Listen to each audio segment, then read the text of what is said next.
नमस्कार मित्रांनो, Maharashtra nursing officers या नर्सिंग एज्युकेशनल प्लॅटफॉर्मवरती आणि त्रिशूला एमसीक्यू सिरीज मध्ये आपलं स्वागत आहे। आज आपण आलेलो आहोत किती एपिसोड नंबर 27। ज्यांनी पण पहिल्यांदा बघत आहे त्यांनी कुठून सुरुवात करायचंय, पहिल्यापासून 27 एपिसोड पर्यंत, कारण प्रत्येक सिरीज मध्ये म्हणजे प्रत्येक एपिसोड मध्ये काही इम्पॉर्टंट आहे, ते CHO चा असो आणि दुसऱ्या एक्झाम साठी असो। चला आपण 27 एपिसोड मध्ये थोडी स्पेशली टार्गेट करणार आहोत कुठली CHO महाराष्ट्र येणार आहे, जे स्पेशल एपिसोड चाललेला आहे, म्हणजे CHO एक्झाम येणार आहे ना त्याच्यासाठी, आणि त्याच्यासोबत नॉर्सेट 10 आणि CHO महाराष्ट्र तर आहेतच, आणि DMER DHS CRE RRB ESIC त्याच्यासोबत आपले नर्सिंग फील्ड मधले सर्व कॉम्पिटेटिव्ह एक्झामला आपण टार्गेट करत जाणार आहोत। थोडे स्पेशली कुठला असणार आहे म्हणजे CHO साठी जो असणार आहे 1-2 क्वेश्चन जास्त असणार आहे ह्याच्यामध्ये। ओके, मग आपण ह्याच्यामध्ये सर्व नर्सिंग सब्जेक्ट सगळे इन्क्लूड केलेला आहे। ही मराठीमध्ये पहिल्यांदा सुरुवात झालेले एपिसोड म्हणजे सिरीज असणार आहे।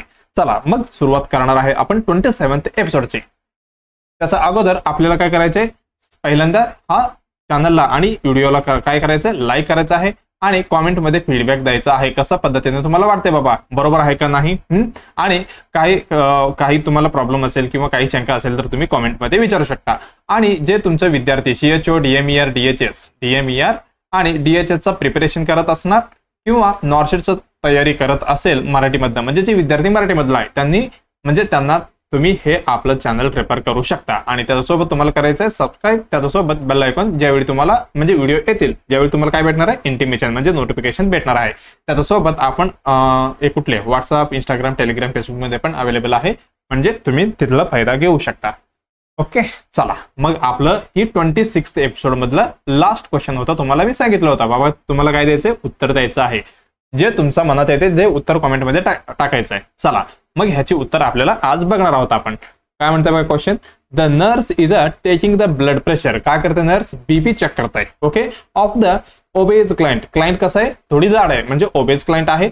If the blood pressure cup is too small, बघा पेशंटला आपण काय करायचंय, बीपी चेक करायचंय, पेशंट ऑलरेडी ओबेज आहे पण आपण बीपी कप कसलं घेतलंय, एकदम स्मॉल घेतलेलं आहे, म्हणजे एवढं मोठी हात आहे त्याचं, म्हणजे समजा एक्झाम्पल मध्ये, आणि आपण बीपी कप कसे घेतले, एवढी लहानचं घेतलेलं आहे। मग जे भेटणारे रिझल्ट कसं असणार आहे ते विचारताय।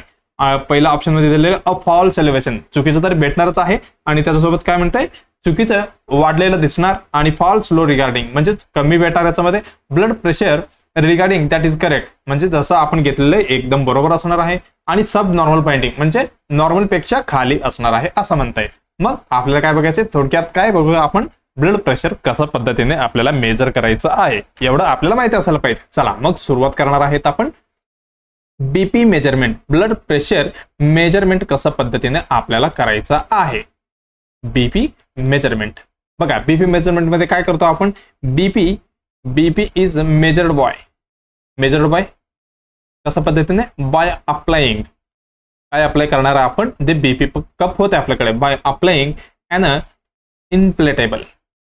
इनप्लेटेबल ते इनप्लेट करू शकतो आपण हवा मारून, ते कप इनप्लेटेबल कप अराउंड कुठे, अराउंड द आपले इथे, अराउंड अप्पर आर्म, काय म्हणू शकतो आपण, अप्पर आर्म। तो फिक्स असणार आहे का, नाही, टेम्पोररीली, फक्त आपण ज्यावेळी बीपी चेकिंग करतो ज्यावेळी आपण काय लावणार आहे इथे, इनप्लेटेबल म्हणजे ते हवा वाढवणार, आणि इथे कप म्हणजे काय, कप असणार आहे, जे अराउंड द अप्पर आर्म मध्ये आपण टेम्पोररली बघणार आहे। टेम्पोररली म्हणजे इथे बसवणार आहे, कशासाठी, टेम्पोररली टू स्टॉप, कशासाठी, टू स्टॉप ब्लड फ्लो, काय बंद करायचं आपल्याला, ब्लड फ्लो कमी करायचा आहे। इन द कुठे, इथं कुठली आर्टरी असणार आहे, इन द ब्रेकियल आर्टरी मध्ये, इन द ब्रेकियल आर्टरी, इथं काय करायचं आपल्याला, इथलं ब्लड स्टॉप करायचं आहे। म्हणून म्हणजे किती इथं स्टॉप केल्यावर काय दिसणार आहे, किती प्रेशर आहे आपल्याला दिसणार आहे। काय म्हणू शकतो आपण, the cup must be correct size, जे करेक्ट साइजचा आपल्याकडे असायला पाहिजे, कशासाठी, सो दॅट प्रेशर अप्लाय व्हायला पाहिजे ना, प्रेशर अप्लाइड इज एक्युरेटली, म्हणजे बरोबर पद्धतीने ते एक्युरेटली इथं बसायला पाहिजे। ओके, एवढं झालं, ट्रान्समिटेड टू द म्हणजे pressure accurate transmitted to the कुठं, आर्टरी मध्ये। बघा लक्षात आलं की मी काय लिहिलो इथे बघा BP is a measure by the applying the inflatable. जे कप आहे इन्फ्लेटेबल इथे आहे, जे कसं असणार आहे इन्फ्लेटेबल म्हणजे त्याच्यामध्ये आपण हवा भरू शकतो. कुठे लावणार आहे आपण अराउंड द अपर आर्म. बघा हे झालं हे लोअर काय माहिती आहे ना, हे अप्पर आर्मच म्हटलेलं, आर्म म्हणजे हातच आले, त्याच्यामध्ये पण कुठे हे लोअर झालं इथं अप्पर झालं, म्हणजे आपण अप्पर आर्म मध्ये इथे लावणार आहे. कशासाठी म्हणजे किती टेम्पोररीसाठी, ज्यावेळी आपण ब्लड चेक करणार आहे. कशासाठी to stop the blood flow. इथे जे ब्रेकियल आर्टरी मधनं ब्लड पुढे जाणार आहे, सॉरी दिसणार नसेल तुम्हाला, हा इथे जाणार आहे, त्याला आपलं काय करायचं स्टॉप करायचं आहे प्रेशर चेक करण्यासाठी. द कप बघा the cup must be correct साईजचा आपण बसवायला पाहिजे. हे झालं कप बद्दल. आणि बीपी प्रेशर, ब्लड प्रेशर म्हणजे माहिती आहे का तुम्हाला? मला वाटते सगळ्यांना माहिती असणार आहे, तरी पण एक सेंटेन्स लिहून घ्या तुम्ही. काय असते हे? The presence of blood exerted. कसं आहे? ब्लड बाहेर पडणार आहे, एक्झर्टेड अगेन्स्ट कुठे? Against the wall of the artery. The wall of है ना आर्टरीचं एक्झर्टेड म्हणजे आर्टरीमध्ये किती प्रेशर हे होऊ शकतो. As it pass through it म्हणजे आर्टरीमधनं कशा पद्धतीने पास होणार आहे त्याच्यावरती किती प्रेशर पडणार आहे, यालाच आपण काय म्हणतो? ब्लड प्रेशर म्हणतो. जे आर्टरीमध्ये पडणारे प्रेशरला. टोटल किती टाइप्स असते आपल्याकडे? याच्यामध्ये टाइप आहेत 2 प्रकार. सगळ्यांना माहिती आहे कुठली? Systolic blood pressure. Systolic blood pressure म्हणजे काय हे पण तुम्हाला विचारू शकते. हे असणार आहे हायेस्ट प्रेशर, ही जास्त प्रेशर असणार आहे. Highest pressure of blood in an artery. ज्या आर्टरीमध्ये एकदम जास्त प्रेशर असतं ना, ते आपण कधी? During the ventricle systole. Ventricle systole म्हणजे काय? वेंट्रिकल सिस्टॉल ज्यावेळी जे आपलं वेंट्रिकल काय होतो? कॉन्ट्रॅक्शन करतो. ब्रॅकेटमध्ये लिहून घ्या, कॉन्ट्रॅक्शन करतो ज्यावेळी एकदम हायेस्ट प्रेशर असणार आहे आपला आर्टरीमध्ये, ज्यालाच आपण काय म्हणतो? सिस्टोलिक ब्लड प्रेशर म्हणतो. ज्यावेळी रिलॅक्सेशन मध्ये असते मग एकदम कमी प्रेशर आपल्याला भेटणार. जे हे झालं पहिली सिस्टोलिक. एसबीपी हे असणार आहे डायस्टॉलिक. कुठली? Diastolic blood pressure SBP. हे लिहा एसबीपी. हे झालं डीबीपी म्हणजे डायस्टॉलिक ब्लड प्रेशर. ह्याच्यामध्ये कसं असणार आहे? लोअर प्रेशर असणार आहे. Lower pressure of the blood in an artery during कधी? ड्युरिंग वेंट्रिकल सिस्टॉल मध्ये. वेंट्रिकल सिस्टॉल लक्षात आले का? ही जास्त असणार आहे, ही कमी असणार आहे. लक्षात आलं? याच्याबद्दल झालं सिस्टोलिक आणि डायस्टोलिक. आपण कशा पद्धतीने लिहिणार आहे? नॉर्मल बीपी किती असतो? 120/80 mmHg. सगळ्यांना काय माहिती आहे. मग अजून पण विचारू शकता, अजून कुठलं? 16/11 कुठलं? किलो पास्कल मध्ये. किलो पास्कल हे पण विचारू शकतात कधी कधी. हे पण लक्षात ठेवा. 16/11 हे 120/80 सगळ्यांना माहिती आहे. हे असणार आहे एसबीपी. जे हायेस्ट म्हणजे हायेस्ट प्रेशर असणार. हे काय? डीबीपी. एवढं लक्षात असायला पाहिजे. हे झालं ह्याच्याबद्दल. मेन आपलं टार्गेट कुठं होतं? बीपी कप बद्दल होतं. आपण कुठेतरी गेलो बघा, असं होते आपलं. चला मग आपण बघूया size of cup. Size of cup चे कुठली cup? Bladder of. Size of bladder BP cup. याची साईज कसा असायला पाहिजे बघा. त्याचं विड्थ कसं असायला पाहिजे? विड्थ डायग्राम आणलं ते पण दाखवतो. हे असायला पाहिजे 40% of upper arm. 40% of the upper arm circumference. म्हणजे एकदम राऊंडला सर्कम्फरन्स किती असायला पाहिजे? 40%. हे लक्षात ठेवा विड्थ. आणि हाईट म्हणजे लेंथ किती असायला पाहिजे? ही असायला पाहिजे 100. मग लक्षात ठेवा 80 ते 100% ऑफ कुठली? Upper arm circumference. ओके, हेच कॉपी करून घ्या.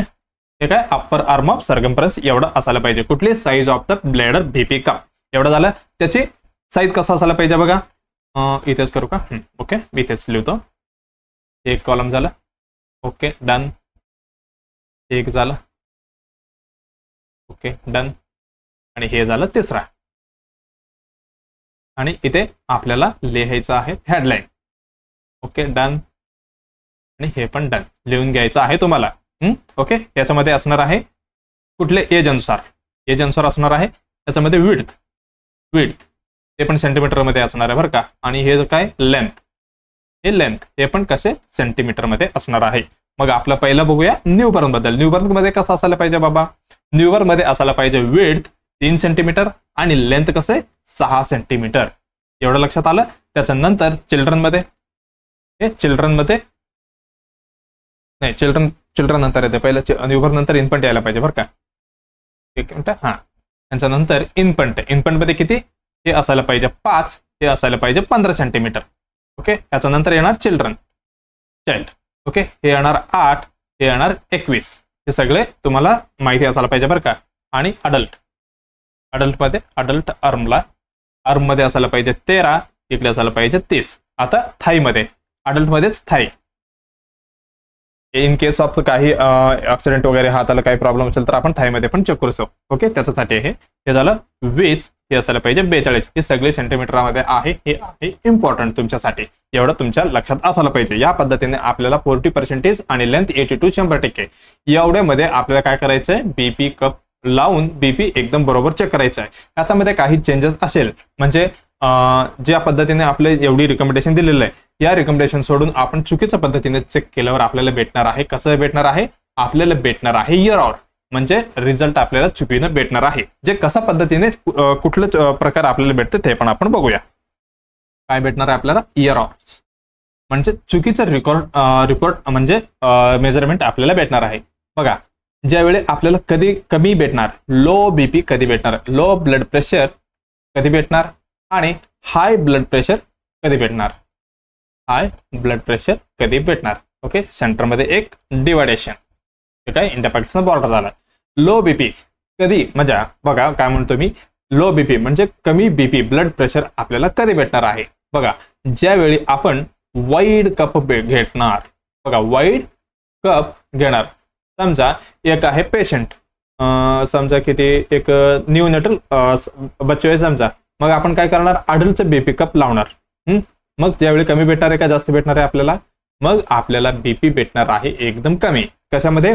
वाईड कप यूज केल्यावर. हे झाला पहिला मुद्दा. आणि दुसरा आहे आर्म अबाव. बघा, आर्म अबाव द हार्ट. बघा, जे आपलं आर्म आहे म्हणजे हात आहे, कसे आपण हार्ट पेक्षा, हे हार्ट आहे, आपलं हार्ट आहे समजा, हार्ट पेक्षा आपण थोडी जास्त वरती ठेवलं तर आपल्याला काय भेटणार आहे?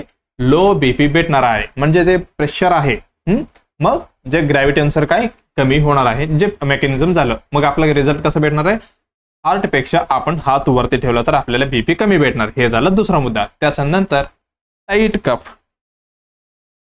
एकदम टाईट कप बांधल्यावर पण आपल्याला काय बीपी लो भेटणार आहे. हे झालं तिसरा. त्याच्यानंतर क्विक डिफ्लेशन. बघा, आपण डिफ्लेशन स्टार्टिंगला काय म्हटलं तुम्हाला, कुठं गेलं आपलं जे पेन बीबी मेजर होतं, हा इनप्लेटेबल. काय म्हटलं होतं मी? इनप्लेटेबल कप आपल्याकडे होतं. पण आपण एकदम रिलॅक्स करताना म्हणजे जे आपण डिप्लेट करतो बघा, एकदम सडनली सोडलं तर काय होणार आहे? बीपी आपल्याला कमी भेटणार आहे. हे पण सांगतो एकदम करेक्ट कसं सोडायचं, हे पण मी नेक्स्ट ह्याच्यामध्ये सांगतो. त्याच्यानंतर हे झालं लो बीपी बद्दल. एवढं लक्षात ठेवा, लो बीपी कधी भेटणार आहे तुम्हाला? वाईड कप, एकदम जास्त कप म्हणजे वाईड मध्ये लावला तर ज्यावेळी भेटणार आहे. आणि arm above the heart, heart पेक्षा आपण हात वरती ठेवला तर ज्यावेळी कमी भेटणार आहे. आणि एकदम टाईट बांधल्यावर पण कमी. आणि क्विक डिप्लेशन एकदम 0 मिनिटात नाही म्हणजे कमी 2 ते 3 मिनिटांमध्ये आपल्याला असं टायमिंग अनुसार सोडायचं असतं. त्याचा चुकीच्या पद्धतीने सोडलं तर क्विक डिप्लेशन केलं तर त्याच्यामध्ये पण आपल्याला लो बीपी भेटणार आहे. एवढं झालं. आता हाय बीपी कधी भेटणार आहे हे आपण बघूया. म्हणजे जास्त ब्लड प्रेशर कधी भेटणार? ज्यावेळी तुम्ही यूज करणार नॅरो कप, म्हणजे पेशंट आहे भयानक ओबेस. नॅरो म्हणजे अजून काय म्हणू शकतो? स्मॉल बीपी कप यूज केलं तरी त्यावेळी भेटणार आहे. म्हणजे पेशंट आहे ओबेज, तुम्ही घेतलं एकदम शॉर्ट म्हणजे कमी साईजचं बीपी कप घेतलं तर तुम्हाला रिझल्ट कसे भेटणार आहे? ही भेटणार आहे तुम्हाला हाय ब्लड प्रेशर. हे झालं. ह्याच्यानंतर हे काय होतं? Arm above the heart. ज्यावेळी arm below the heart, heart पेक्षा खाली असेल तर ज्यावेळी काय भेटणार आहे तुम्हाला? बीपी भेटणार आहे जास्त, म्हणजे हाय ब्लड प्रेशर ह्याच्यामध्ये आपल्याला भेटतं. ओके, एवढं झालं. त्याच्यानंतर इथं टाईट कप होता, मग इकडे loose cup, loose BP cup असेल तर आपल्याला हाय ब्लड प्रेशर भेटतो. ओके, त्याच्यानंतर इथं काय होतं? Quick depletion. मग इकडे येणार स्लो डिप्लेशन. एकदम निवांत सोडले तर काय होणार आहे? आपलं ब्लड प्रेशर जास्त भेटणार आहे आपल्याला.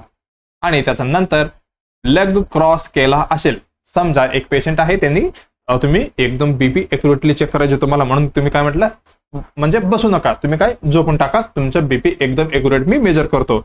मग तुम्ही बघितलं वरती पेशंटला एकदम झोपलेलं बघा, पण तुम्ही नाही बघितलं काय, जे पेशंटने हात नाही पाय असं केलं असेल, म्हणजे लेग क्रॉस केलं असेल, तर तुम्हाला काय भेटू शकते, हाय ब्लड प्रेशर भेटू शकते. ओके, सुपाईन पोझिशन मध्ये पण तुम्हाला लक्ष काय द्यायचंय, पेशंटचं जे लेग आहे सरळ आहे का नाही हे पण तुमचं लक्ष तिकडे असायला पाहिजे बाबा, जेणेकरून आपल्याला चुकीच्या पद्धतीने मेजरमेंट नाही करायचं. त्याच्यासाठी हे काय, लेग क्रॉस ओव्हर असेल तर आपल्याला काय भेटणार आहे, हाय ब्लड प्रेशर भेटणार आहे.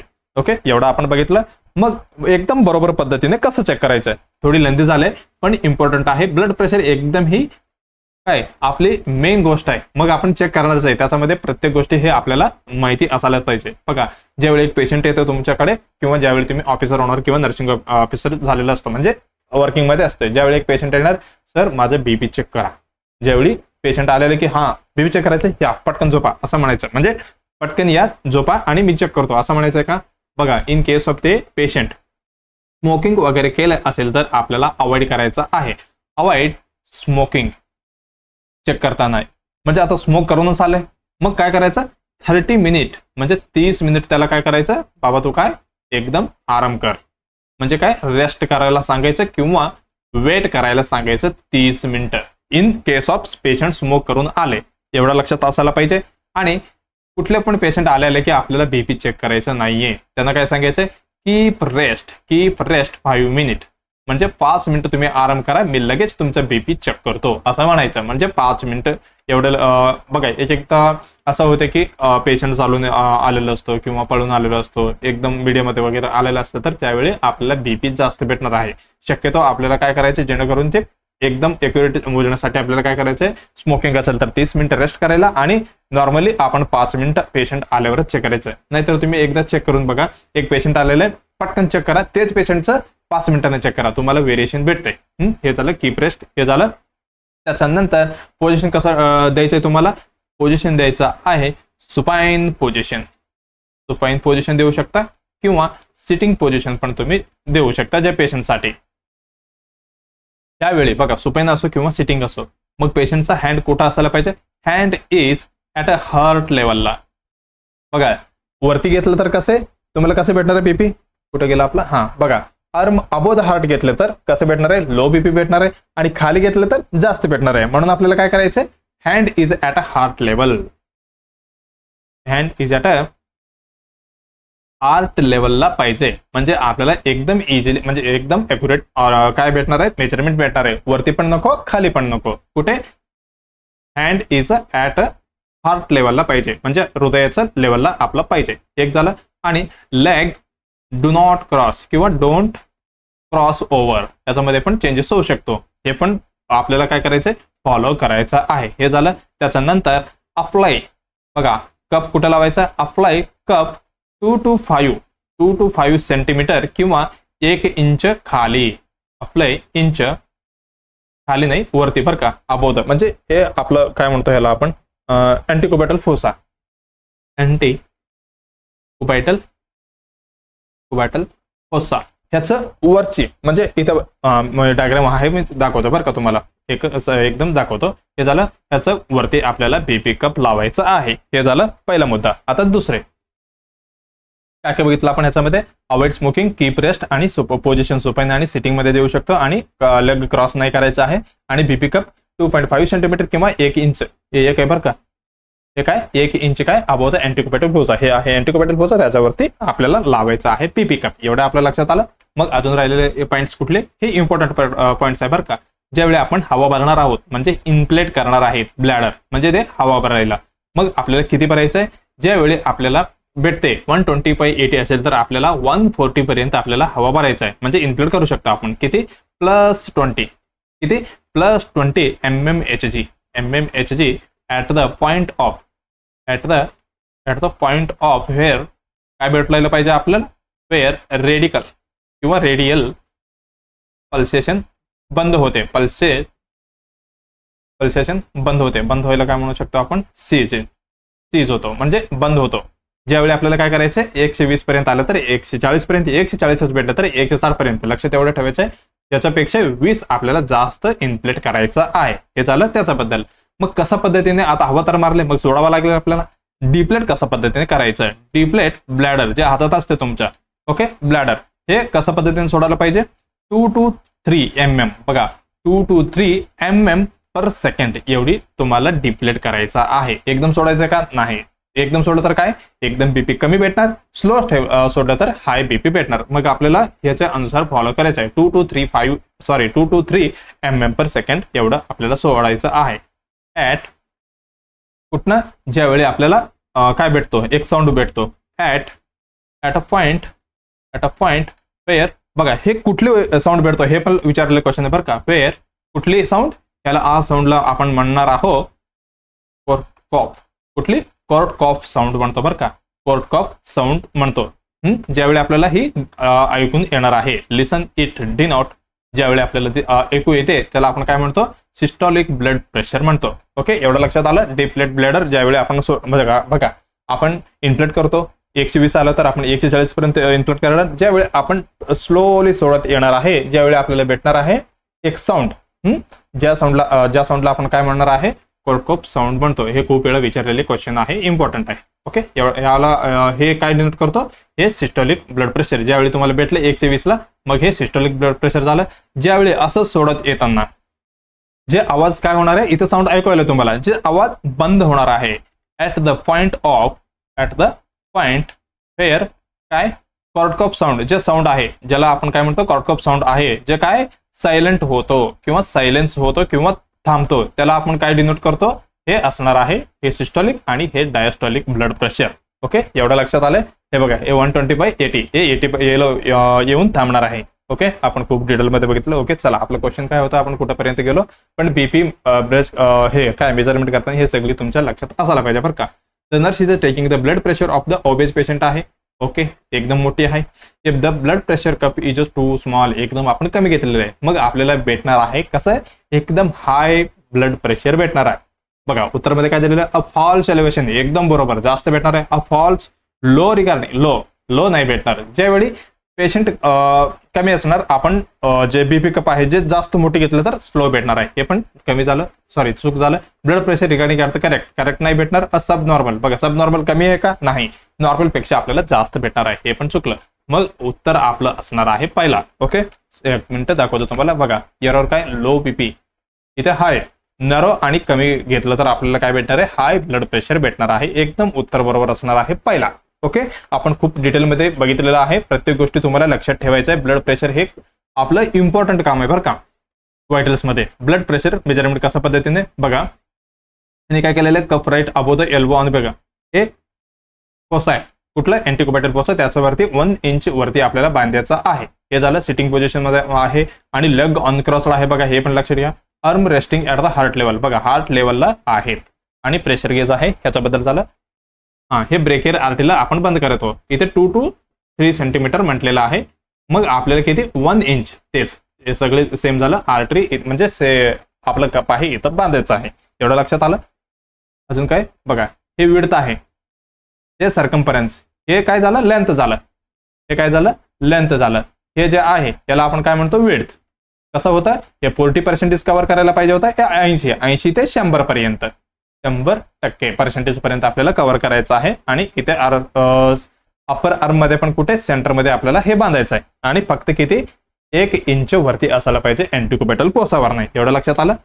चला एवढी आपण बघितलेलं आहे. आता नेक्स्ट क्वेश्चन आपल्याला बघायचंय, काय म्हणते बघूया. सेकंड क्वेश्चन, बीपी बद्दल तर आपण एकदम व्यवस्थित बघितलेलं आहे बरं का. ज्यावेळी तुम्ही कम्युनिटी हेल्थ ऑफिसर म्हणून जाणार वर्किंग मध्ये, ज्यावेळी तुम्हाला ही सगळी लक्षात आणायला पाहिजे.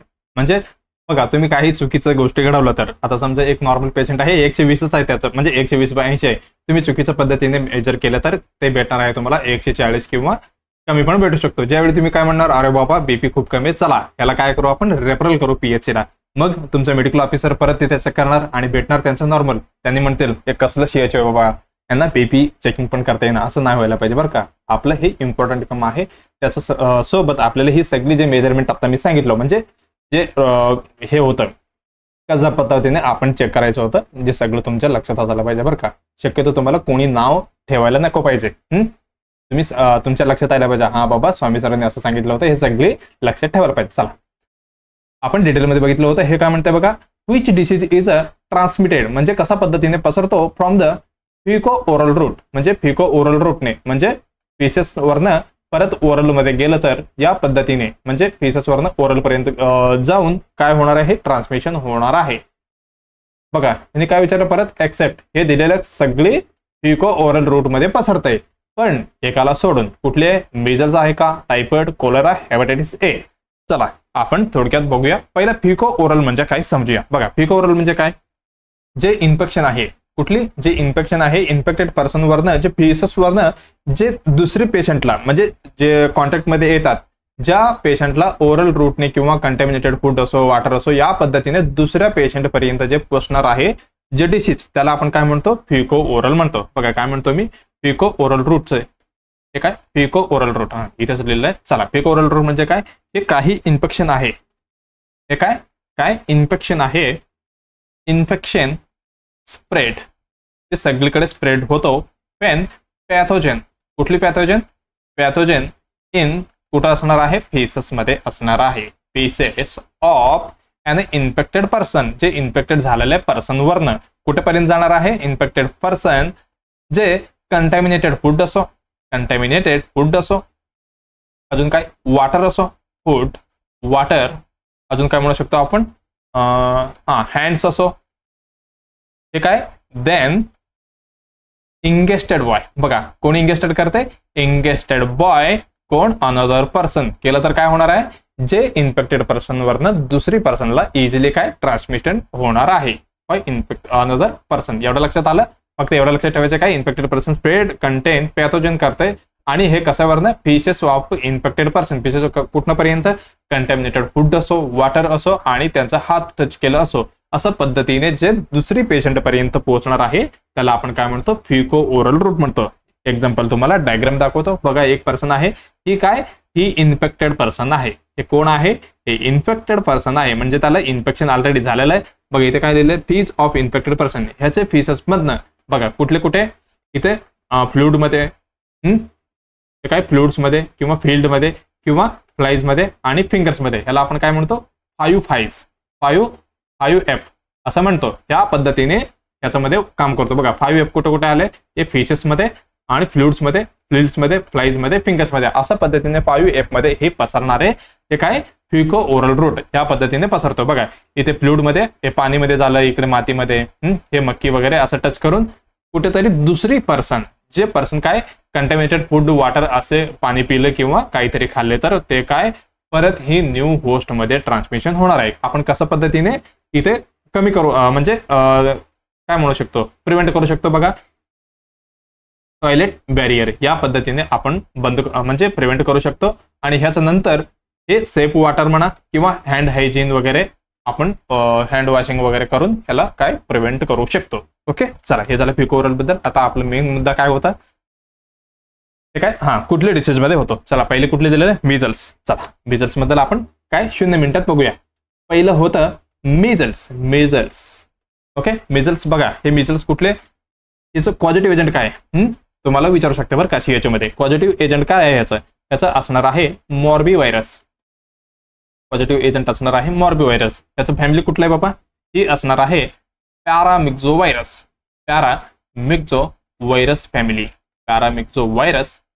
फॅमिली हे ह्या फॅमिलीवरनं आहे. त्याची मोड ऑफ ट्रान्समिशन कसं आहे म्हणजे कशा पद्धतीने ही ट्रान्समिशन होणार आहे हे असणार आहे एअरबॉर्न. कुठली एअरबॉर्न किंवा ड्रॉपलेट ट्रान्समिशन किंवा ड्रॉपलेट इन्फेक्शन या पद्धतीने ही मिजल्स पसरणार आहे. काय म्हणू शकतो तुम्ही कुठली तरी पेशंट जे इन्फेक्टेड पर्सन कपिंग करू नाही कपिंग केल्यावर म्हणा आणि स्नीजिंग आणि बोलताना वगैरे त्यावेळी ही मिजल्सची काय ट्रान्समिशन होणार आहे.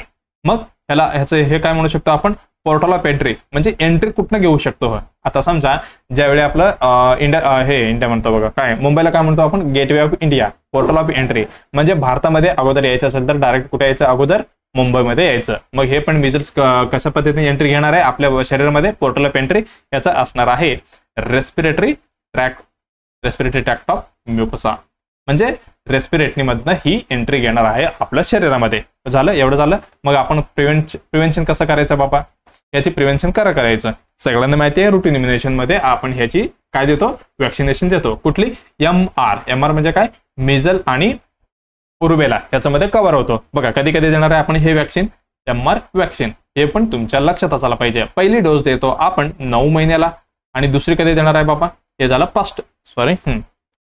हे काय फर्स्ट डोस. आणि सेकंड डोस कधी देणार आहे आपण, 16 to 24 मंथ मध्ये, ह्या पिरियड मध्ये दुसरी डोस देणार आहे. किती टोटल आपण ह्याच्यामध्ये 2 डोस देणार आहेत. एवढं लक्षात आले. हे रुटीन एमिशन मध्ये किती देतो डोस, 5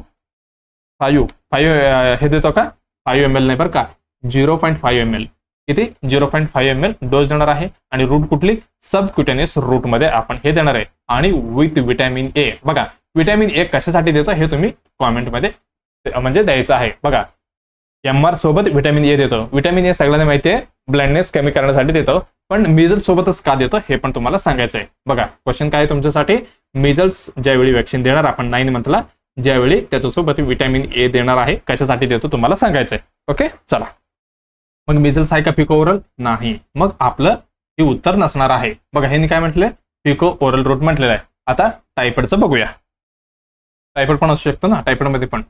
आता पिको ओरल तर मिझल्स नाहीये. आता टायफॉइड बद्दल बघूया आपण. टायफॉइड चा पॉझिटिव्ह एजंट पण लक्षात असायला पाहिजे तुमच्या.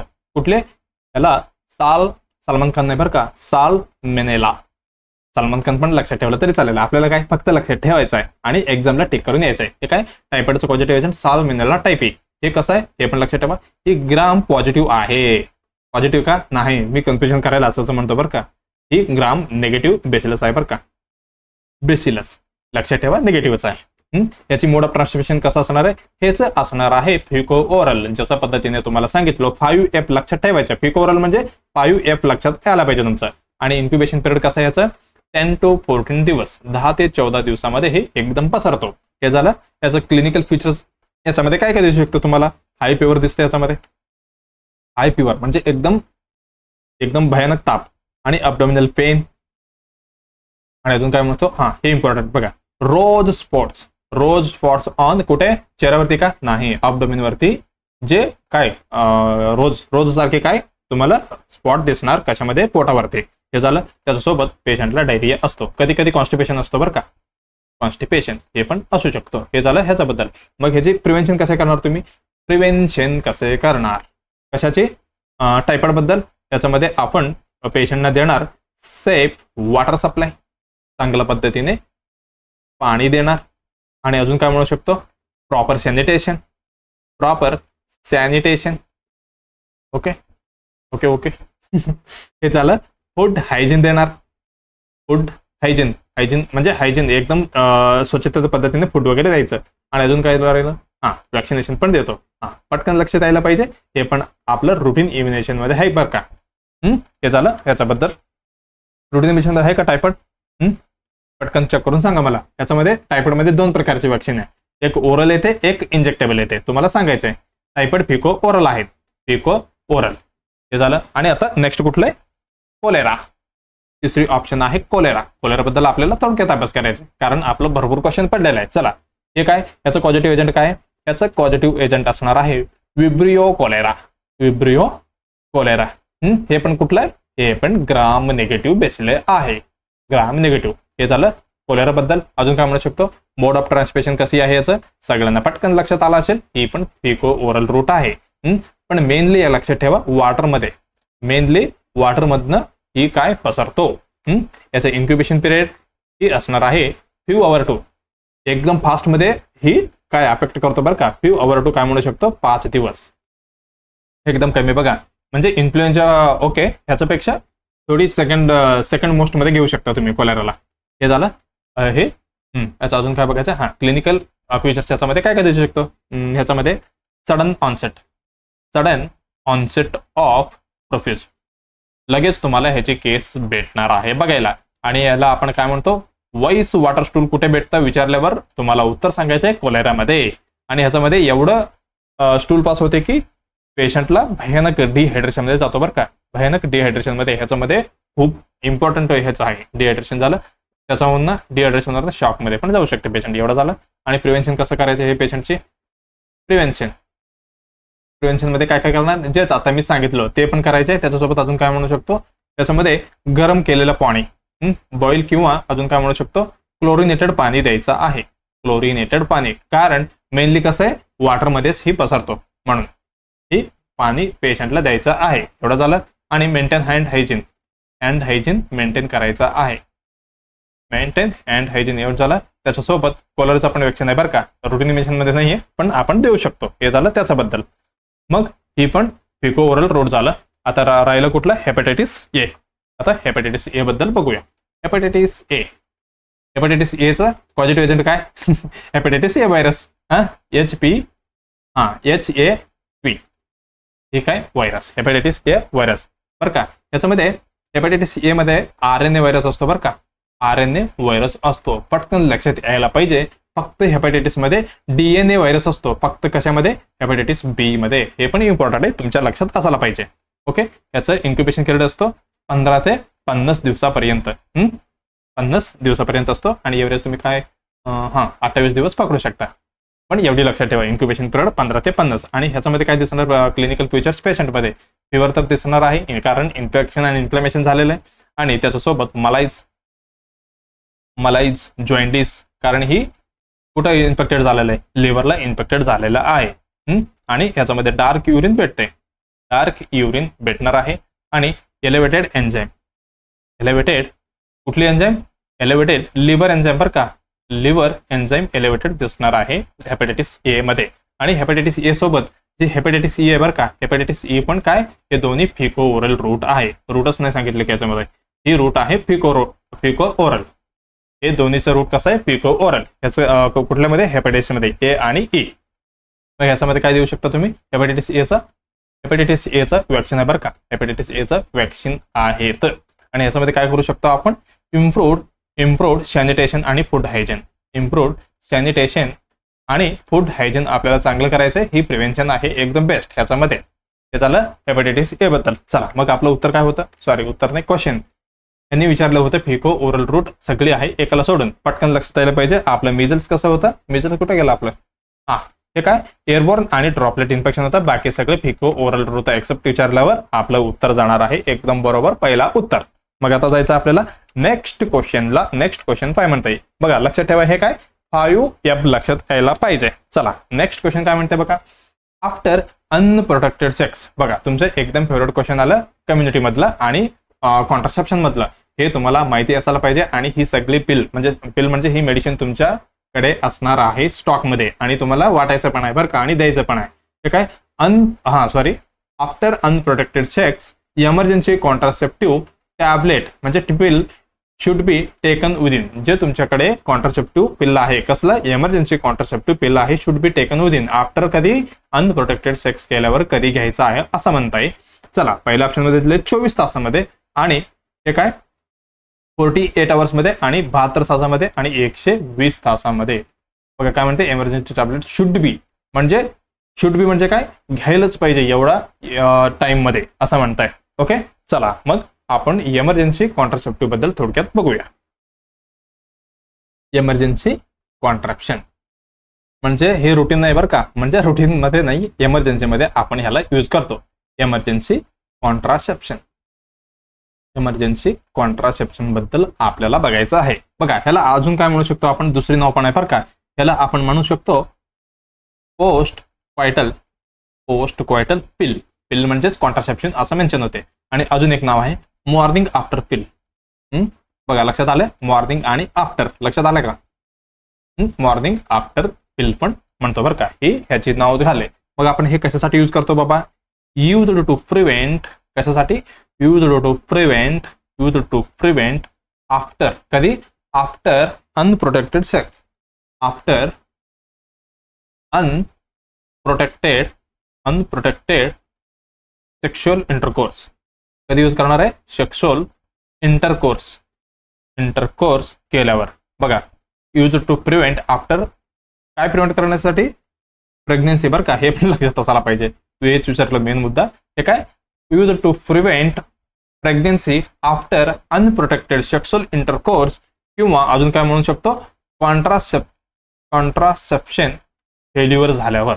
आता इन केस ऑफ काय म्हणू शकतो, एक्झाम्पल काय क्वांटम वगैरे टीयर झाले तर कॉन्डम वगैरे टीयर झालं किंवा काहीतरी झालं तर आपण ज्यावेळी हे काय करायचं, इमर्जन्सी कॉन्ट्रासेप्शन यूज करायचं. ह्याला आपण अजून नाव काय म्हटलंय, पोस्ट कोएटल पिल किंवा मॉर्निंग आफ्टर पिल असे पण म्हणतो. कशासाठी, to prevent the pregnancy after unprotected sexual intercourse किंवा कॉन्ट्रासेप्शन फेल्युअर झाल्यावर आपण ही यूज करणार आहेत. मग ह्याच्यामध्ये बघा, ह्याच्यामध्ये 3-4 प्रकार आहे बरं का. लिव्होनॉर्जेस्ट्रॉल, लिव्होनॉर्जेस्ट्रॉल हे एक झालं. त्याच्यानंतर OCP, ओरल कंबाईन्ड पिल्स, हे पण यूज करू शकतो. आणि तिसरा आहे कॉपर टी पण आपण यूज करू शकतो. त्याच्यानंतर अजून काय, मिपेप्रेस्टॉन हे पण यूज करू शकतो. पण आपल्याला काय म्हटलेलं आहे यांनी, कुठल्या, आपण आज बघणार आहोत लिव्होनॉर्जेस्ट्रॉल बद्दल. हे पण इमर्जन्सीचं आहे बरं का, पण ह्याचे जे गायडन्स आहे किंवा ज्याचं टायमिंग आहे वेगळं आहे. हे कॉपर टी बद्दल आणि मिपेप्रेस्टॉन आणि OCP. मग हे सगळे आपण थोडक्यात काय नेक्स्ट क्लासेसमध्ये वगैरे बघायचंय. मग आपलं जे रिलेटेड आहे आजचं क्वेश्चन तर कुठलं असणार आहे, लिव्होनॉर्जेस्ट्रॉल, त्याच्याबद्दल आपण बघूया. चला, हे काय लिव्होनॉर्जेस्ट्रॉल, याला आपण काय म्हणू शकतो, LNG म्हणू शकतो. मग ह्या इमर्जन्सी कॉन्ट्रासेप्शन बद्दल आपण आज बघणार आहोत. बघा, याची डोस किती देणार आहे आपण, याची डोस असणार आहे 0.75 mg म्हणजे 0.75 mg आपण ही डोस देणार आहे लिव्होनॉर्जेस्ट्रॉल मध्ये. मग याची आपल्याला 2 डोस घ्यायचा आहे, 2 डोस घ्यायचा आहे. जे पहिला डोस आहे ते कधी घेणार आपण, ही घेणार आहे आपण विदिन, बघा कधी, विदिन 72 तासामध्ये, विदिन 24 hours. बघा कधी, 72 तासामध्ये, ज्यावेळी तुम्ही काय केलेलं आहे, यूज अनप्रोटेक्टेड सेक्शुअल इंटरकोर्स केलेलं आहे, त्याचा नंतर विदिन 72 hours मध्ये आपल्याला हे काय मेडिसिन द्यायचं आहे जे पेशंटला. आणि हे काय सेकंड डोस कधी येणार, ही पण विदिन 12 hours, 12 तासमध्ये, 12 तासमध्ये कधी, आफ्टर फर्स्ट डोस घेतल्यानंतर नेक्स्ट 12 तासमध्ये काय घ्यायचे, सेकंड डोस ही द्यायचा आहे पेशंटला. एवढं लक्षात आलं. एक्झाम्पल मध्ये काय येतात, एक्झाम्पल मध्ये प्रायव्हेट मधला ई पिल येतात आणि अजून एक आहे गव्हर्नमेंट सप्लायमध्ये इझी पिल. ते डायग्राम आणलं तुम्हाला, म्हणजे पिक्चर आणलं ते तुम्हाला दाखवतो मी. अजून कुठला राहिलं, प्लॅन बी पण म्हणतात त्याला, प्लॅन बी. अजून एक सगळ्यांना माहिती असेल, हे काय अनवॉन्टेड, काय अनवॉन्टेड 72 म्हणून ही एकदम फेमस ब्रँड आहे बरं का. हे सगळे काय लिव्होनॉर्जेस्ट्रॉलच आहे. त्याच्यामधलं 4 प्रकार होते इमर्जन्सी कॉन्ट्रासेप्शन मध्ये, त्याच्यामधले मी लिव्होनॉर्जेस्ट्रॉल ही सांगितलं, LNG तुम्ही म्हणू शकता. बघा ही एकदम कधी असणार आहे ते पण लक्षात ठेवा. बेस्ट कधी असणार आहे, best if taken within 24 hours. कधी एकदम बेस्ट कधी असणार आहे, 24 hours मध्ये घेतलं तरी एकदम बेस्ट असणार आहे. पण इथं काय दिलेलं आहे, फर्स्ट तुम्ही मिनिमम 72 तासामध्ये घ्यायलाच पाहिजे, नाहीतर ही काय कामाचं नसणार आहे. एवढं लक्षात आलं. बघा 72 तासमध्ये तर घ्यायचंच आहे, पण एकदम बेस्ट कधी असणार आहे विचारल्यावर 24 तासमध्ये घेतलं तरी एकदम बेस्ट असणार आहे. हे कशाबद्दल झालं, लिव्होनॉर्जेस्ट्रॉल बद्दल. बघा ह्याचं काम कसं करतो हे पण तुम्हाला माहिती असायला पाहिजे. मेकॅनिझम हे कसं, म्हणजे काय करतो, हे गोळी घेतल्यावर हे करणार आहे प्रिव्हेंट किंवा डिले करतो, किंवा डिले करतो कशाला, ओव्हुलेशनला. लक्षात आलं. मग ह्या पद्धतीने ही काम करणार आहे. जे ओव्हुलेशन होणार आहे म्हणजे सेकंडरी ओसाइट वगैरे येणार आहे ना ज्यावेळी टाइमला, ज्यावेळी येते त्याला काय करतो, प्रिव्हेंट करतो किंवा डिले करतो. कशासाठी, टू काय avoid the fertilisation, to prevent or delay the ovulation.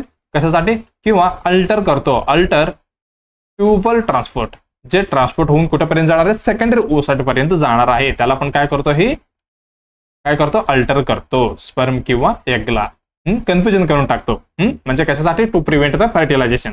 आणि त्याच्यासोबत काय अजून, हेच झालं मेन आपला मुद्दा, हेच होता प्रिव्हेंट फर्टिलायझेशन किंवा अजून काय म्हणू शकतो, प्रिव्हेंट इम्प्लांटेशन. जे 6 ते 11 दिवसामध्ये जे होणार आहे इम्प्लांटेशन, त्याला पण काय करतो, हे प्रिव्हेंटेशन करतो ऑफ कशाची, फर्टिलायझड ओव्हम्सला हे काय प्रिव्हेंट करतो. एवढं आपण बघितलं. चला अजून काय म्हटलं बघा, काय म्हणते, after unprotected sex emergency contraceptive tablet should be taken म्हणजे ह्या वेळेमध्ये तुम्ही घ्यायलाच पाहिजे. बेस्ट विचारलं का, नाही. किती टाइम मध्ये घेतलं तर तुम्हाला ते काम करणार आहे असं विचारते त्यांनी. बघा काय म्हटलेलं, शुड बी टेकन, लक्षात एवढा आला पाहिजे. मग आपलं उत्तर काय होतं, 24 तास होता. हे 24 तास काय होता, एकदम बेस्ट होता बरं का, बेस्ट इफेक्टिव्ह होता. आणि इथं काय दिलेलं, 48 तास दिलेले, 72 तास दिलेले. हे तिन्ही मधलं एका घेतलं तरी तुम्हाला काय चालणारच आहे. मग 120 तास नंतर घ्यायचं का नाही, आपल्याला विदिन 72 आवर मध्ये म्हणजे 72 तासामध्ये घ्यायलाच पाहिजे होतं. हे तिन्ही ऑप्शन मध्ये तुम्ही बरोबर देऊ शकता. पण ऑप्शन मध्ये काय 72 पण आहे, 48 पण आहे आणि 24 पण आहे. मग तुमचं उत्तर जाणार क्वेश्चन अनुसार. क्वेश्चन मध्ये काय होतं, शुड बी टेकन विदिन, म्हणजे ह्या टाइम मध्ये तुम्ही घ्यायलाच पाहिजे होतं. मग आपलं उत्तर जाणार आहे तिसरा उत्तर 72 तासामध्ये आपण घ्यायलाच पाहिजे. एवढं झालं. बघा ह्या टाइम दिलेलं आहे 24, 48, 72 हे कशा पद्धतीने इफेक्टिव्ह असणार हे पण तुम्हाला माहिती असायला पाहिजे. इफेक्टिव्ह कसं असणार आहे, मोस्ट कधी असणार आहे, बघा ज्यावेळी मोस्ट एकदम बेस्ट 24 तास मध्ये घेतलं तर एकदम बेस्ट असणार आहे. त्याच्यापेक्षा बेस्ट कधी असणार आहे, most when taken, mostly when taken as soon as possible. ज्यावेळी तुम्हाला कळते बाबा हे काय कॉन्ट्रसेप्शन फेल्युअर आहे, तुम्हाला कळते अनप्रोटेक्टेड सेक्स केलेलं आहे, ज्यावेळी काय करायला पाहिजे, as soon as possible after unprotected sex. मग एकदम काय असणार आहे, एकदम मोस्टली एकदम भारी असणार आहे ही इफेक्टिव्ह. इफ टेकन लेटली म्हणजे 72 तासामध्येच पण थोडी उशिराने घेतलं तर विदिन 24 आवर्स मध्ये घेतलं समजा, आणि 48 तास मध्ये घेतलं समजा, आणि 72 आवर्स मध्ये घेतलं तर मग ह्याची इफेक्टिव्ह कसं असणार आहे. विदिन 24 आवर्स मध्ये घेतलं तर ह्याची इफेक्टिव्ह असणार आहे 95%. किती, 95%, म्हणजे एकदम बेस्ट असणार आहे. कसे, एकदम बेस्ट. आणि 48 म्हणजे काय, याचे असणार आहे 85 पर्यंत, आणि 72 म्हणजे ही असणार आहे 58% पर्यंत. मग आपल्याला काय करायचंय, इन केस ऑफ आपल्याला समजलं की पेशंट असं झाले, मग आपल्याला ही डोस द्यायचं आहे आणि ॲज सून ॲज पॉसिबल देऊ शकता, आणि एकदम मिनिमम लास्टला आपण 72 तासामध्ये द्यायलाच पाहिजे. मग असं पण नाही की डेली येतील त्यांनी तुम्ही, बघा हे रेग्युलर नाही द्यायचं बरं का. काय म्हणू शकतो आपण, नॉट युज्ड म्हणजे रेग्युलरली आपल्याला ही मेडिसिन द्यायचं नाही बरं का. ही डेंजरस मेडिसिन आहे. काय, रेग्युलरली आपल्याला ही द्यायचं नाही. आणि अजून काय, ही नॉट प्रोटेक्ट काय सेक्शुअल ट्रान्समिशन डिसीज, STD, किंवा अजून काय म्हणू शकतो HIV वगैरे ही ट्रान्समिशन म्हणजे थांबवू शकत नाहीये. एवढं लक्षात आलं. मग आपलं उत्तर जाणार आहे तिसरी म्हणजे सी. चला मग ह्याच्यासोबत मी थोडक्यात तुम्हाला काय जे इमेज आणलेलं आहे ते पण दाखवतो तुम्हाला. बघा हे काय, इमर्जन्सी कॉन्ट्रासेप्शन आहे. हे काय, इमर्जन्सी कॉन्ट्रासेप्टिव्ह पिल आहे. याचं हे पण ECP म्हणजे हे बघा ही काय गव्हर्नमेंट सप्लाय आहे. ह्याचं नाव काय, EG पिल. गव्हर्नमेंट सप्लायचं नावाचं सॉरी जे सप्लाय आहे त्याचं नाव काय, EG पिल. हे लक्षात ठेवायचं आहे. ही तुमचा HWC किंवा काय म्हणू शकतो तुम्ही आयुष्मान आरोग्य मंदिरमध्ये तुमच्याकडे अवेलेबल असणार आहे. ECP is an emergency contraceptive that may be used within the 72 hours of the unprotected sex. बघा इथे मेन्शन आहे not regular contraceptive and the be used only in the emergency situation. फक्त तुम्हाला इमर्जन्सी सिच्युएशन मध्ये use करायचं आहे. जे patient येतील सर आम्हाला डेली द्या, असं पेशंटला काय हकलायचं बाहेर, हकलायचं नाही बरं का. म्हणजे त्यांना काउन्सिलिंग करून वगैरे सांगायचं. चला हे झालं. आणि these pills are ineffective if pregnancy has already set in. बघा ऑलरेडी प्रेग्नेंट झालेला असेल, तुम्हाला पॉझिटिव्ह रिपोर्ट आले असेल तर त्यावेळी दिलं तर ही काही फायदाशीर ठरणार नाहीये. एवढं तुम्ही बघितलं. चला हे काय, EG पिल ओरल इमर्जन्सी कॉन्ट्रासेप्टिव्ह. बघा हे पण लक्षात असायला पाहिजे बरं का. हे वुमनला द्यायचं आहे. कोणाला, फिमेल कॅन्डिडेट आहे त्यांना द्यायचं आहे. तुम्ही मेनला देऊन बसलं तर कसं प्रॉब्लेम होणार हे पण लक्षात असलं पाहिजे. हे काय, लिव्होनॉर्जेस्ट्रल EG पिल आहे. यानं overall emergency contraceptive for the woman एवढं दिलेलं आहे. आणि फॅमिली प्लॅनिंग हे काय म्हणते बघा, जिम्मेदारी निभावो प्लॅन बनाओ. जिम्मेदारी निभावो प्लॅन बनाओ. हे काय गव्हर्नमेंटचं वगैरे स्लोगन आहे. कशाबद्दल, ही EG पिल बद्दल. बघा NHM बद्दल हे दिलेलं आहे. ओके, एवढं तुम्ही बघितलेलं आहे. ओके चला आता नेक्स्ट क्वेश्चन काय म्हणते बघूया आपण. बघा काय म्हणते, ड्रग ऑफ चॉईस. बघा DOC विचारते कशाबद्दल, ट्रीटमेंट ऑफ द सिव्हिअर फॅल्सिपरम झालेलं आहे. बघा मलेरियामधलं हे टाइप्स आहे. कुठली, फॅल्सिपरम पण कसं झालंय, सिव्हिअर झालेलं आहे. कधी, in 32 week of pregnant woman. अरे बापरे. बघा मलेरिया झाले, ओके, त्याच्यामध्ये काय फॅल्सिपरम झाले. हे काय मोस्ट डेंजरस म्हणजे मोस्ट कॉमन आहे आणि डेंजरस पण आहे.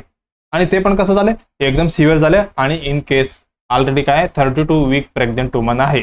मग आपल्याला ड्रग ऑफ चॉईस कुठली मेडिसिन द्यायचं असं विचारत आहे. आर्टिसोनेट, क्विनाइन, क्लोरोक्विन आणि क्विनिडेन ह्या चारी मधलं आपल्याला कुठली मेडिसिन द्यायचं असं विचारत आहे. चला आपण थोडं फास्ट मध्ये बघूया. हे काय, सिव्हिअर फॅल्सिपरम मलेरिया. चला मलेरियाबद्दल आपण थोडक्यात बघूया. मलेरियाचं तुम्हाला पॉझिटिव्ह एजंट माहिती आहे का, माहिती असायला पाहिजे. CHO येऊ शकते. आणि तुम्हाला ज्यावेळी तुम्ही हेल्थ एज्युकेशन वगैरे द्यायला जातात बघा, एरियामध्ये तुम्हाला हे सगळं माहिती असलं पाहिजे. ही कसं आहे, ही वॉटर रिलेटेड डिसऑर्डर आहे, म्हणजे पाणीमधलं तयार होणारे डिसऑर्डर आहे. तुम्हाला सांगितलं हे कसलं पाणीमध्ये घाण का स्वच्छ तुम्हाला उत्तर द्यायचं आहे, कारण मी प्रिव्हियस क्लासमध्ये तुम्हाला सांगितलं पोलीस वगैरे डर्टी वगैरे सांगितलं, लक्षात आला का? ते पण क्लीन मध्ये कुठलं कंटेनर का आर्टिफिशियल वॉटर रिलेटेड डिसऑर्डर आहे. आणि इम्पॉर्टंट आहे का वेक्टर बोर्न. आता मी मस्किटो बद्दल सांगितलं तुम्हाला, हे काय वेक्टर बोर्न डिसऑर्डर मध्ये आपण येते. आणि अजून काय म्हणू शकतो त्याला, ब्लॅक वॉटर फिवर पण म्हणतो बरं का, ब्लॅक वॉटर फिवर. बघा हे पण कसला, जे मी जस्ट सांगितलं बघा, कुठली जे प्लाझ्मोडियम, कुठली फॅल्सिपेरम, सॉरी हे काय तयार झालं, प्लाझ्मोडियम फॅल्सिपेरम ते कसं आहे, कन्वर्ट होतो ब्राऊन कलर किंवा आपलं बॉडीमधले जे काय म्हणू शकतो गोल्डन कलर आहे, जे कशामध्ये कन्वर्ट होतं, जे कुठली आरबीसी बरं का, आरबीसी कन्वर्ट इनटू ब्लॅक कलरमध्ये, म्हणून ह्याला आपण काय म्हणतो, ब्लॅक वॉटर फिवर म्हणतो. जे ब्लॅक बोन फिवर कुठं झालं, हे डेंग्यू मध्ये झालं.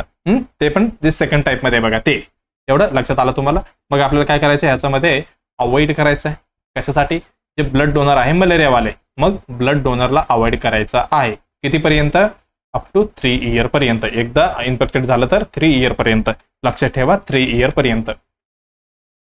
3 इयर पर्यंत काय करायचं आपल्याला, हे अवॉइड करायचं आहे. आणि अजून पण विचारू शकते, most common organ affected in मलेरियामध्ये, कुठली ऑर्गन अफेक्ट होणार आहे अफेक्टेड इन मलेरियामध्ये, हे पण लक्षात असायला पाहिजे. स्प्लेन का, स्प्लेन लक्षात ठेवा, स्प्लेन. राजस्थानचे वगैरे सगळे लोक काय म्हणतात त्याला, राजस्थान साईडचे स्प्लेन. हे तुम्हाला लक्षात ठेवायचे, स्प्लेन ही खूप अफेक्टेड होणार आहे. चला आपण क्वेश्चन कुठं होता, ट्रीटमेंट बद्दल होता बघा. याच्यामध्ये हे पण तुम्हाला माहिती असायला पाहिजे. मी तुम्हाला म्हटलं बाबा याच्यामध्ये किती 4 प्रकार आहे, हे टाइप्स पण तुम्हाला माहिती असायला पाहिजे. ह्याच्यामधला आतला आपण बघणार आहोत एकदम डेंजरस, हे 3 झाला आणि हे 4 बघा. हे प्लाझ्मोडियम वायवॅक्स पहिला असणार आहे, प्लाझ्मोडियम वायवॅक्स, आणि दुसरा आहे प्लाझ्मोडियम, हेच आता आपण बघणार आहोत, फॅल्सिपेरम, आणि प्लाझ्मोडियम मलेरिया आणि प्लाझ्मोडियम ओवेल. वायवॅक्स झालंय ओवेल. बघा ही वायवॅक्स आहे, ही मोस्ट कॉमन इन इंडियामध्ये. मोस्ट कॉमन कुठली मलेरिया आहे, प्लाझ्मोडियम वायवॅक्स. कितीपर्यंत, 95 नाही 51% पर्यंत. पण हे फॅल्सिपेरम ही सेकंड मोस्ट आहे, सेकंड मोस्ट कॉमन इन इंडियामध्ये. किती टक्केपर्यंत असू शकतो, ही आहे 45% पर्यंत आहे. मग ही हे काय प्लाझ्मोडियम मलेरिया हे रेअर आहे. किती, लेस दॅन 1%. हे तर एकदम रेअर, काय म्हणू शकतो एकदम रेअर, म्हणजे व्हेरी रेअर असणार आहे. जे फॅल्सिपेरम होतं हेच काय म्हटलं होतं तुम्हाला, ब्लॅक वॉटर फिवर म्हणतो आपण, वॉटर फिवर. एवढं लक्षात आलं. आणि हे क्रॉस करतो ब्लड ब्रेन बॅरियर, म्हणजे ही ब्लड ब्रेन बॅरियर ब्रेन पर्यंत जे गेलं तर एकदम डेंजरस ठरणार आहे. एवढं लक्षात असायला पाहिजे. आता समजलं एवढी डेंजर डिसीज आले, म्हणजे हे झाले मलेरिया आला रे, त्याच्यामध्ये पण फॅल्सिपेरम, त्याच्यामध्ये पण सिव्हिअर, ते पण कशामध्ये, प्रेग्नेंट वुमन मध्ये. मग आपल्याला द्यायचं आहे ड्रग ऑफ चॉईस. अडल्टचं सांगू का, मला वाटतं अडल्टचं आपण स्किप करायचं का. चला आपण अडल्ट बद्दल एवढं आणलं तर आपण देऊन टाकू. ट्रीटमेंट कसं असणार आहे ह्याच्यामध्ये, 1 मिनिट. ट्रीटमेंट ह्याच्यामध्ये आपण देणार आहे एसीटी काय, आर्टिसुनेट. हे काय, आर्टिसुनेट कॉम्बिनेशन थेरपी आपण ह्याच्यामध्ये देणार आहोत. ओके, याला आपण काय म्हणतो, एसीटी आपण म्हणणार आहोत. बघा याची ट्रीटमेंट कसं असणार आहे, पहिल्या दिवशी आपण देणार आहे डे फर्स्ट. याच्यामध्ये आपण आर्टिसुनेट किती देणार आहे, 4 mg पर kg प्लस कुठली सल्फोडॉक्झिम, ते पण कुठे किती 25 mg पर kg. ओके, एवढं झालं. त्याच्यासोबत पॅराडॅक्झिम नाही, पैरामिथामाइन. सॉरी 1 मिनिट, स्पेलिंग चुकलं माझं. पैरामिथामाइन लक्षात ठेवा. ही मेडिसिन डे फर्स्ट मध्ये एएस किती दिलं, 4 mg पर kg प्लस सल्फोडॉक्झिम किती दिलं, 25 mg पर kg. त्याच्यासोबत प्लस काय, पैरामिथामाइन, हे किती द्यायचं आपल्याला, 1.25 mg पर kg एवढं द्यायचं आहे. लक्षात आलं? हे झालं फर्स्ट डे बद्दल. आता दुसऱ्या दिवशी काय देणार आहे? As same as it is देणार आहे, सेम डोज यासाठी म्हणून लिहितो. हे झालं. त्याच्यासोबत पेरी हे किती असणार आहे? 0.75 mg/kg. हे सगळे मेडिकल ऑफिसर देतात बरं का. तुम्हाला फक्त माहिती असायला पाहिजे. ही ट्रीटमेंट सगळे अकॉर्डिंग टू मेडिकल ऑफिसर तुम्हाला द्यायचं आहे. हे झालं पहिल्या दिवसाचं, हे दुसऱ्या दिवसाचं आणि तिसऱ्या दिवसाचं सेम डोज असे आपण देणार आहोत कंटिन्युअली. हे झालं ट्रीटमेंट बद्दल. पण आपल्याला काय विचारलंय? कुठे गेलं? हां, आपलं प्रेग्नेंट याच्यामध्ये प्रेग्नेंट वुमेन मध्ये विचारलेलं आहे. बघा याच्यामध्ये जे स्पेसिफिक वगैरे काय म्हणू शकतो सिच्युएशन मध्ये वगैरे आपल्याला काय काय द्यायचं आहे. बघा काय इन प्रेग्नेन्सी मध्ये, आणि ते पण कुठला? फर्स्ट ट्रायमेस्टर असेल तर कुठली मेडिसिन द्यायला पाहिजे? त्याच्यामध्ये आपल्याला द्यायचं आहे कुठली? क्विनाइन द्यायचं आहे. त्याच्यासोबत आपण क्लेंडामायसिन पण देतो बरं का. क्लेंडामायसिन ही मेडिसिन देणार आहेत. त्याच्यासोबत अजून कुठली? प्रेग्नेन्सीमध्येच दुसरी किंवा तिसरी ट्रायमेस्टरमध्ये, कुठली? दुसरी आणि तिसरी मध्ये. आणि त्याच्यामध्ये काय देतो? क्विनाइनच देतो. इन केस ऑफ नसेल तर त्याच्यासोबत किंवा आपली काय बरं का, प्लस नाही काढून टाकतो, कन्फ्युजन होतील तुम्ही. हां, क्विनाइन ACT आपण देऊ शकतो इन केस ऑफ क्विनाइन नसेल तर. पण एकदम बेस्ट कुठली असणार आहे? क्विनाइनच असणार आहे. त्याच्यासोबत आणि अजून कुठला? इन्फंट किंवा चिल्ड्रन मध्ये सेम डोस देणार आहे आपण ACT. फक्त अकॉर्डिंग टू बाय वेट अनुसार आपण ही चेंज करू शकतो. मग आपलं एकदम बेस्ट कुठली असणार आहे?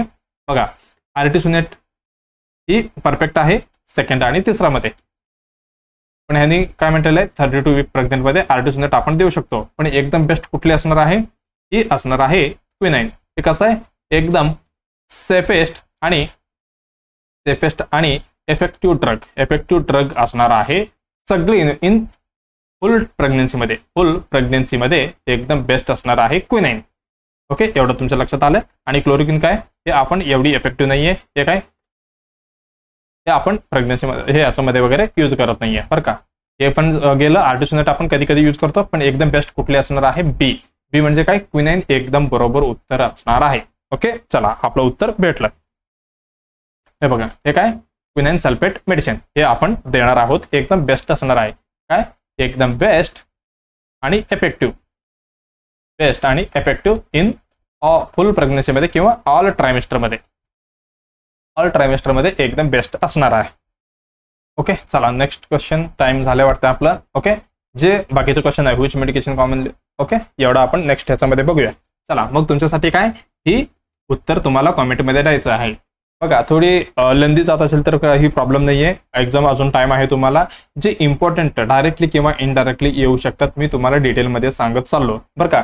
आणि ह्याच्यामधलं तुम्हाला आता समजा तुम्हाला बीपी कसं चेक करायचं वगैरे सांगितलं, पण ह्याच्यामधलं तुम्ही काही विसरायचं नाहीये. म्हणजे तुम्ही काय म्हणू शकतो शॉर्ट नोट बनायचा आहे आणि रिवाइज करायचा आहे. त्याच्यामध्ये कुठल्या पण गोष्टी तुम्हाला विचारू शकतात. आणि म्हणून की मी काय थोडी डिटेलमध्ये सांगतोय. तुम्हाला टाइम वेस्ट होत असेल तर तुम्ही 1.5 मध्ये वगैरे तुम्ही हे लेक्चर म्हणजे ऐकू शकता. ओके, चला मग आजचं क्वेश्चन काय? Screening programme is a divided to identify the disease in which phase disease मध्ये आपण काय करतो? स्क्रीनिंग वगैरे करतो. बघा काय? इन्क्युबेशन पिरियड मध्ये early part of the clinical disease, late part of the clinical disease आणि इन रिकव्हरी फेज मध्ये करतो का? नाही. बघा तुम्हाला काय द्यायचं आहे? उत्तर द्यायचं आहे कॉमेंटमध्ये. बरोबर असो किंवा चुकीचं आहे. आपण एपिसोड नंबर 28 मध्ये पहिलाच क्वेश्चन हीच सॉल्व्ह करणार आहे. ओके, चला मग जे विद्यार्थी CHO महाराष्ट्राचे एस्पिरंट आहे त्यांना काय बघायचं आहे? जे मी घेतलेले काय आपले चॅनलवरती प्लेलिस्टमध्ये पडलेला आहे 5 एपिसोड. कुठले? PYQ 2023 CHO महाराष्ट्र ह्याचं झालेलं पेपर अनालिसिस. त्याच्याबद्दल तुम्हाला इनडायरेक्ट किंवा डायरेक्टली क्वेश्चन येऊ शकतात. ओके, म्हणजे चान्स भरपूर असतात. म्हणून तुम्हाला ही सगळी कंप्लीट करायचं आहे. त्याच्यासोबत जे विद्यार्थी ऍप्लिकेशन टाकणार आहे त्यांनी ही ॲडव्हर्टाइजमेंट वगैरे हे पण बघून घ्यायचं आहे. त्याच्यासोबत आम्ही तुमच्यासाठी काय आणलेलं आहे? जे CHO साठी तयारी करत आहे टार्गेट CHO सिरीज लवकरच घेऊन येणार आहे. त्याच्यामध्ये जे ॲडव्हर्टाइजमेंट दिलेला आहे सिलेबस जे सगळे कंप्लीट करायचं तयारीमध्ये आपण आहोत. म्हणजे जे शक्यतो आपल्याला जे जसं टायमिंग भेटणार आहे तसं आपण काय करणार आहे? व्हिडिओ अपलोड करत जाणार आहोत. एक्झामचं आत शक्यतो मॅक्झिमम जे क्वेश्चन तुम्ही इझिली किंवा इम्पॉर्टंट जे जास्त मार्क्स बनवू शकतात जे टॉपिक आम्ही कंडक्ट करणार आहोत हे पण तुम्हाला बघायचं आहे, जे CHO साठी आहेत.